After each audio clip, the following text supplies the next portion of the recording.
Hello and welcome to this week's, well, not podcast, but it's 3Legs4Wheels video, and it's Dan and Chris, and that's it. It's just the two of us. It sounds wrong doing that. It does. There's no Paul, there's no Lee. Apparently they have to go on holiday and sun themselves or something. I think Paul has been drinking some things at the bar. Yes, cocktails and yeah, mainly cocktails, I think. And then he went to an all-you-can-eat meat restaurant last night. All you can meet was all I saw. Yeah, all you can meet. So good luck with that one, Paul. Hope that went really well. So yeah, it's just the two of us here. The podcast is coming this week, but it will be a few days later than usual. Paul and Lee's holidays overlap a little bit, and we just didn't think it was right to do a podcast with just the two of us here. So we'll do a little video just so you got something to sort of tide you over for the rest of the week. And then Friday we should be... Yeah. We're recording on Friday, so probably have a podcast for you on Saturday. Yeah, so it'll be Friday, Saturday by the time, unless Paul's feeling up for it after his holiday and gets the podcast on Friday night. We'll see. But yeah, Friday's our recording night, so we'll actually be doing the recordings between practice 2 and 3. Yeah. I think, which is strange for us to do a Malaysia Grand Prix. So the preview might be a bit accurate. For a change, we might actually have some news from FP1 and FP2. We should do anyway. So yeah, so let's just run through some news stories, which we'll probably be talking about on the podcast on Friday. But yeah, obviously we won't go into too much detail. We'll save the best of the meat, and of course Paul's opinions for Friday. Lee won't be with us on Friday though. You can guess his opinions. Yeah, you can guess his opinions on most of this. So yeah, we'll start with the big story. Big story breaking today. As though if Formula One sort of knew that we wanted to do big news stories on Mondays now. The Aston Martin and Red Bull tie-up has been made official by both sides. They've both called it. CEO Andy Palmer from Aston Martin Racing and Christian Horner from Red Bull have both called it an innovation partnership. Of course, they've been working on this Valkyrie, the Aston Martin road-going car, for a little while, and yeah, now they're going to be like a title sponsor for the team. So as far as I can tell, they're going to be AMR Red Bull from 2018. AMR Red Bull Tag Heuer, is it not? AMR Red Bull. Because Tag Heuer are still making the engines for now. Aston Martin aren't yet making any engines for them. No, but they could make engines come the next rule shake-up. So they might look into it if things become a bit more simple, and if things become more cost-effective as well. Because at the moment we know that that's a whole thing with engine suppliers and manufacturers, but of course we don't want to get into that too much right now. But it'd be interesting though, wouldn't it, to get Aston Martin on board? Absolutely, yeah. I think so. I reckon we would be heading towards an Aston Martin team as a Red Bull. That could be awesome. The car would be the DB1, wouldn't it? Oh, it might be actually. It could actually be the DB1, yeah. Never thought of that. What would they do when they got to the 5th year? They would race an awesome car with an ejector seat. Yes, they would. Yes, they would. But they have all the James Bond sponsorship and everything. They might even steal the Martini tag from Williams. Anyway, not like us to go off on a tangent. So, yes, that's the Aston Martin Red Bull tie-up. You're wondering what this black lump sat on Dan's knee is. We actually have a new addition to the team. Now, everybody in the team has owned cats in the past. This is my new addition to the team. This is podcast. This is Jinx. So say hello, Jinx. So Jinx will be joining us here. Jinx. We're actually in my house tonight. Usually we record the podcast at Lee's. Sometimes we do the blogging at Paul's. But tonight we're in my place, which is hopefully going to be where we're going to be doing a lot of the video content from in the future as well. 3Legs4Wheels video tower. Yes, 3Legs4Wheels video towers, possibly. But so Jinx is going to be joining us hopefully for the video stuff that we do from here. So other news that's sort of been coming out this last week since we did the last podcast was unfortunately the earthquakes in Mexico. Absolutely terrible. Yep, the terrible earthquake. Obviously, many people injured and dead as well, which is incredibly sad. And it also thrown into doubt, from our point of view, the Formula One Grand Prix due to be held there 27th to the 29th of October. The circuit officials have said that there's been no damage to the circuit itself, Been no damage to any of the buildings that are in and around the circuit. Fully intending to hold the Grand Prix. Fully intending to hold the Grand Prix still. So yeah, I think his name. I think Rodrigo somebody. I think his name was, but it sounds awfully lot like Autodromo Hermanos Rodriguez, which of course is the autodrome of the Rodriguez brothers. Yes. But the guy who runs it has a name very similar to the circuit. But yeah, he says it's unaffected and they're still planning to hold the race. Carlos Slim said he would. What was it, Dan? You got the story there for? He would donate $5 for every dollar donated to the Checo Perez Foundation. Which if you follow Formula One drivers on Twitter and social media, you will have seen them all posting about this, all for helping disadvantaged people in Mexico. And of course, there's a lot of those at the moment. Yes, a lot of the funding will go to rebuilding horrendous damage in Mexico City and Puebla as well. Yeah, so well done to Carlos Slim for saying he'll donate $5 for every dollar that's donated to that. So what happened after Carlos Slim said that?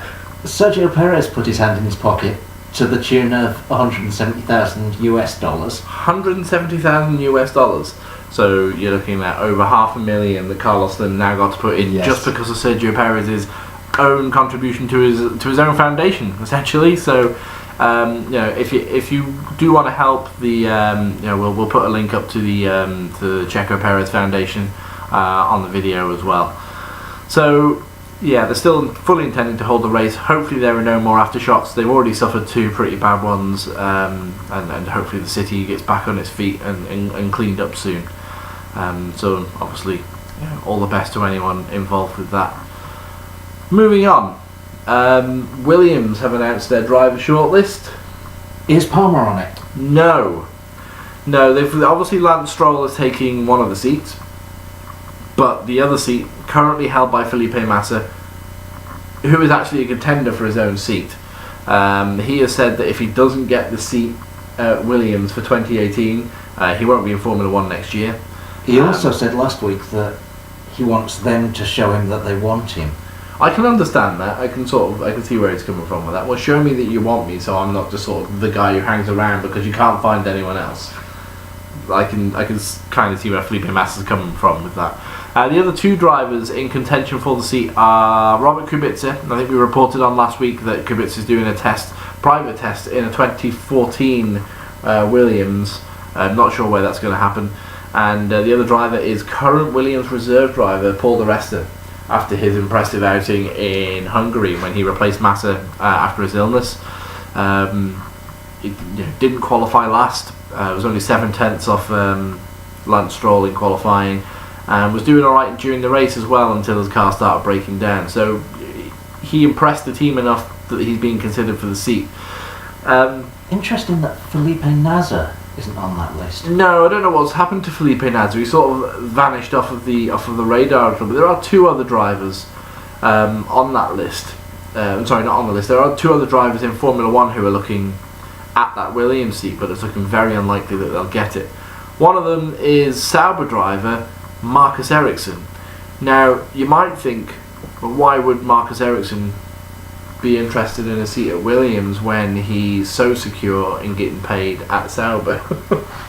But that's not the question that I'd be asking. No problem. The question I'd be asking is, why would Williams be looking at Marcus Ericsson? Well, I don't think they are, but Ericsson is apparently looking at the Williams seat because he doesn't feel as though his seat at Sauber, despite the fact that he is, his friends own the team basically at Sauber, he doesn't feel as though his seat is assured for next year, and that's kind of been backed up a little bit by the rumours that Sauber could run 2 Ferrari junior drivers. That would be Charles Leclerc and Antonio Giovinazzi. Although today, actually, in the media, Fred Vasseur, who took over at Sauber recently from Manisha Kaltenborn, has said that Pascal Wehrlein has not lost his seat yet and could be in contention to be retained by Sauber. Now, don't forget, Pascal Wehrlein's a Mercedes driver, and we spoke on last week's podcast about how he is He's a Mercedes driver, and he's probably going to be farmed back to DTM for one last year. I'd imagine Mercedes would prefer him in Formula 1 than DTM. Possibly. Possible. That could be the case, but I would say that it's rather than Sauber's say, I would say that's probably Mercedes' decision. Yeah. What happens to Pascal Wehrlein? I wouldn't say Sauber have an awful lot of say in what goes on. So yeah, so Fred Vasseur giving a little bit of hope to Pascal Wehrlein, who, Dan, I think it was you that said last week, just as good a driver as Esteban Ocon, but hasn't had the car to prove it. Yeah. And we don't think that that's an unfair valuation of it. You can't say. Yeah, he was up there with him. You couldn't tell the difference between them in the manner. No. And now it's really difficult to prove yourself in a Sauber. It almost incredible, seeing as they are now manner pace. Manner Mark II, off manner speed off the pace, 5 seconds per lap in Singapore. So we'll go into those stories in a little bit more detail when we record the podcast later this week. Of course, on the podcast as well, we'll have a total shunt or a version thereof. Paul might decide it's called "Who's Flooded Their Engine." We'll carry on with Formula Lee, see where we're going with Formula Lee for now. Which is Malaysia. McLaren. Is it McLaren? Malaysia McLaren in the wet? I think so, yeah. I think so, yeah. Of course, the Malaysian Grand Prix is coming up this weekend. We will have a in-depth preview of the Malaysian Grand Prix in which we'll try to predict the top 3 and also our heroes. Probably fail miserably. We usually do.